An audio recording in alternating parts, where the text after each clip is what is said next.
Well guys, mini meltdown was about 2 weeks ago, and I've kind of had a lot of time to reflect on it and think of how my experiences was, and I'm going to give you guys a very detailed opinion on the tech, the running the heats, and pretty much everything.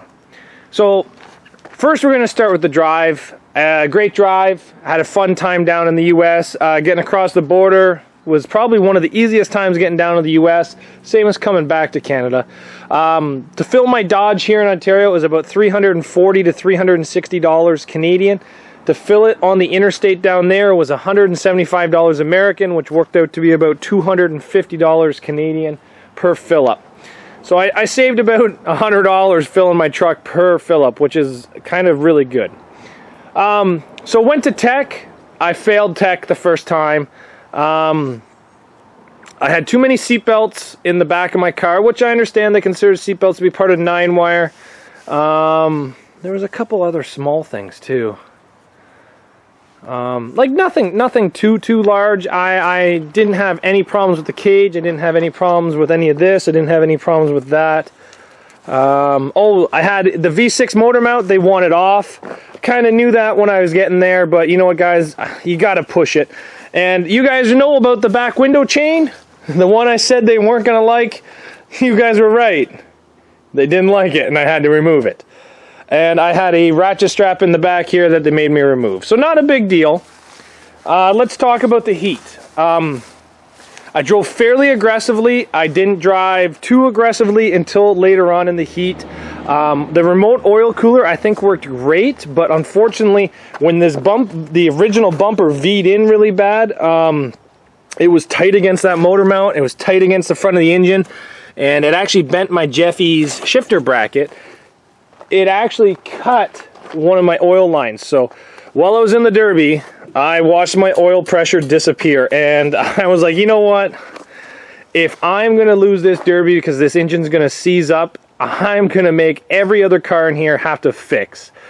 So with about, I'm going to say, about I think 3 or 4, maybe 5 cars left, I started turning up the heat because I really didn't think I was going to make feature. And then it came down to 3 of us, and the bumper was V'd in so bad that all my shifter bracket was bent, and I could only get drive 231. Had no park, had no reverse from how bent the shifter actually was. So I was really nervous. 3 cars left, no oil pressure, no reverse, and I was able just to squeak by with a second place. I gave second as soon as they offered me second. I said I'll take second. I've never made it to feature in a large money show before, and honestly, guys, I broke down inside the ring and I cried, and I was so excited. I was so happy. I know that making feature is something that a lot of you guys do first try, every try. It's not something that I achieve. I've never made feature in Mini Meltdown. In Fall Brawl up here in Canada. When I went to Mini Meltdown last time, that was my goal, was to make feature. This time I wanted to make feature, and when I made feature, I was so happy. I called my mom. She was watching live. It was emotional, and it was great. I had a great time. I was so happy that I made it. And guys, I needed that. I needed a win like that this year. And everything's been lose for Zach, and that was the one win that I really needed to set a goal and achieve, and I did it. Leaving the heat, I drove out of the ring with no reverse, and I drove all the way back to my trailer. That felt fantastic. And then I got out of the car and seen what kind of condition my car was in. Overall, it wasn't fantastic. The factory bumper that I brought had V'd hard into the block. I will throw photos up of it right now.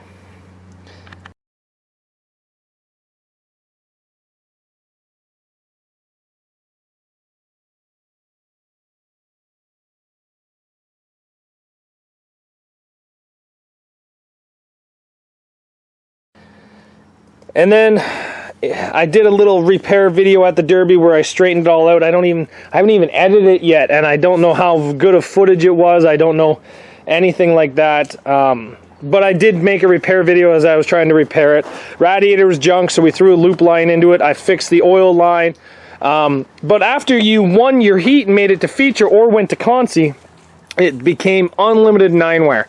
So we were way far out of the main repair area, and we were happy camping where we were camping and working on our cars, but we were hearing rumors of guys putting 200 pounds of 9-wire in Camrys.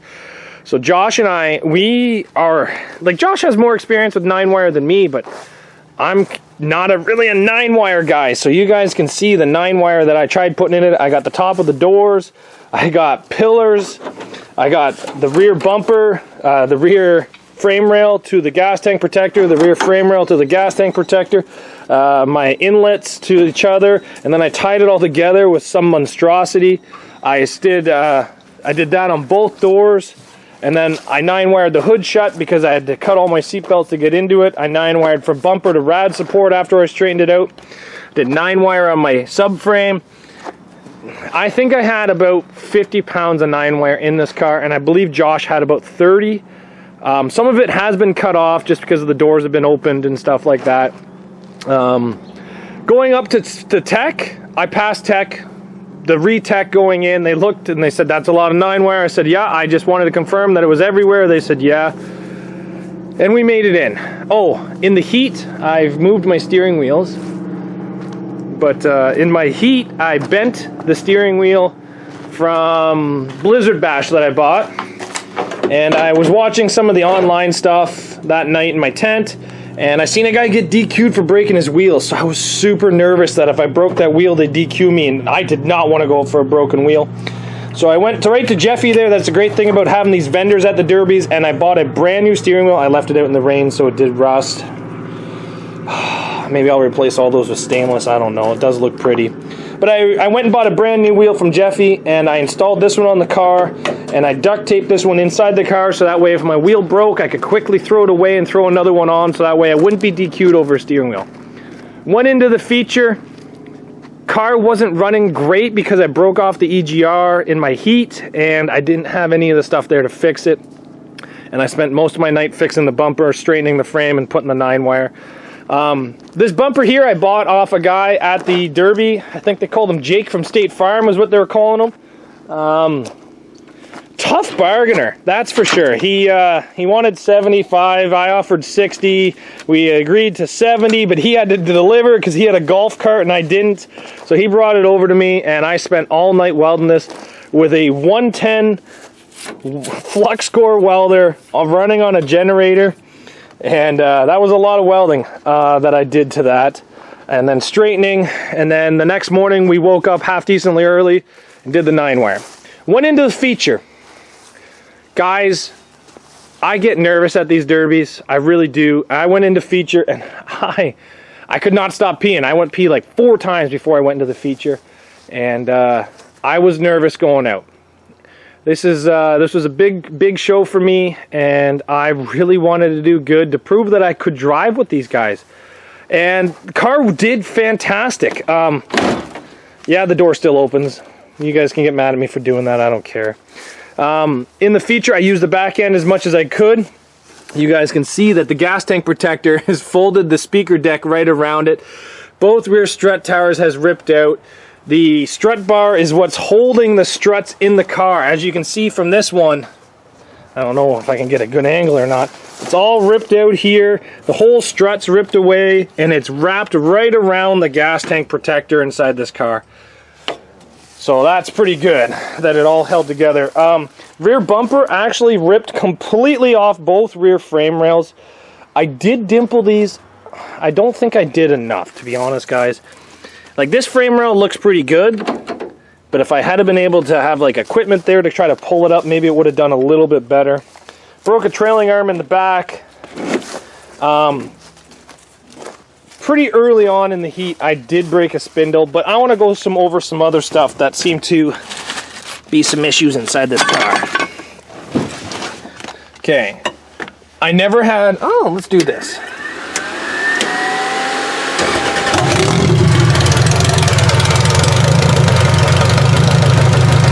Your oil pressure. So everything still works. Alternator still works, oil pressure, fuel pressure, everything still works. Give her a rev up. Sounds great. That's just the EGR broken off. So some things I noticed, these Avalon steering columns are not very good. So the knuckle in the steering column, actually all the bearings blew apart, and the steering knuckle is actually hitting my brake pedal, and I could feel it while I was turning the wheel, which kind of sucked. Number two, I guess I was putting a little bit too much weight on my shifter, and it ripped all the threaded holes out of the floor where I normally put it where the factory shifters are.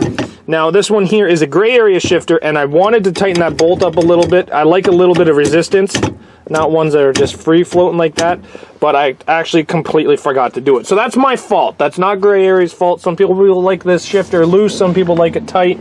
I like mine tighter. Battery, you guys can tell that this wood was underneath it. After the heat, I fixed it, and after the feature, it needed to be fixed again. Door bars, no problem. Guys, everybody makes fun of me that I don't weld my door bars in. Take a look at that. That whole bottom sill is ripped away. Door bar is still firmly in place. And look at this one. You guys, I can open these doors. None of these doors were welded. And Tech was saying to me, like, you're not going to weld your doors? I was like, nope. You're not going to 9-wire doors? I was like, nope, seat belts. So they're all seat belted. I did hit this with the side of my ankle in the feature, and I forgot I actually left it in there. That was actually on my list to remove. So, yeah. No complaints about my cage. All those really shitty welds I did didn't break, so hip hip hooray. And yeah, cage and everything underneath here went really good. Car ran great. When I broke my spindle, I knew it was broken, and I went for as long as I could with a broken spindle. And then I got hit, and the front of the car came off the ground, and I dropped the axle. So you can see, it's been 2 weeks, so the rust has been on there for a while now because it's been 2 weeks, but I didn't bend the tie rod, I didn't bend the strut. You can see how much the rim was actually riding on the strut. Just broke the spindle. It happens. It definitely happens.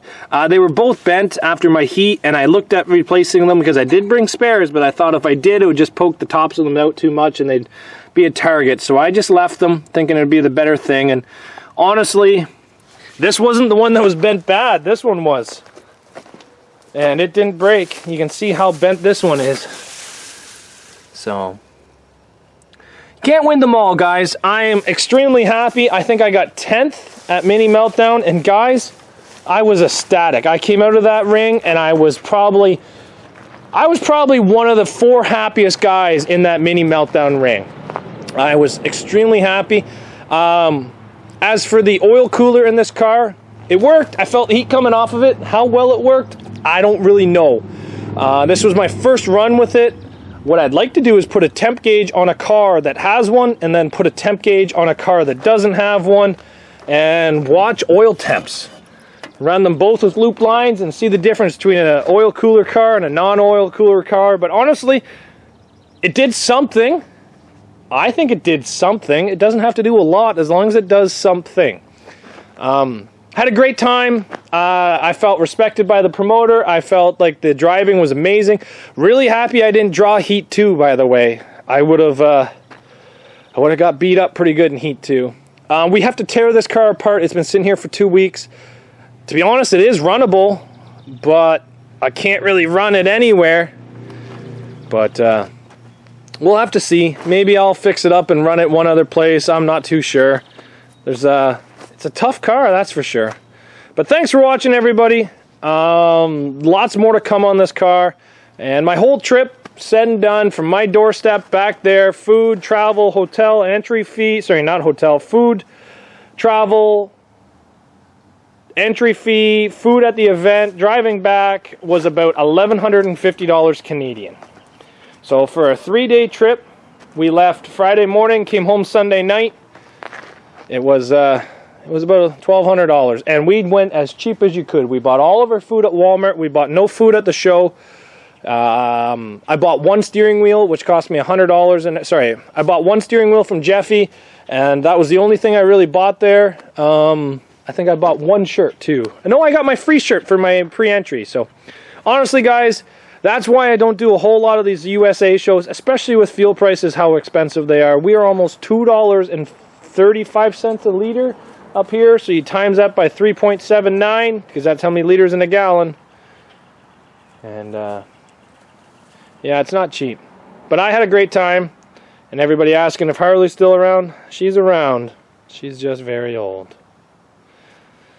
Really wish I could have brought her with me. But anybody at the show at Mini Meltdown, I had a great time. The guys that borrowed my tools, the guys that parked beside me, the guy I lent my spare gas tank to, the guy that shared pizza, the burnt pizza off of my barbecue, because I didn't know how to cook pizza on a barbecue, apparently. The guys that invited us to Maine with the crazy accents. Guys, I had a great time. I want to come back. You guys will be seeing me there in the future for sure. Maybe I'll bring a tougher car. Maybe I won't drive so stupid. Maybe I'll be able to exploit some of the rules I found out when I was there, because I didn't understand them when I was reading them. But I'll definitely be back, and I definitely think Josh will be back, because Josh wants that trophy.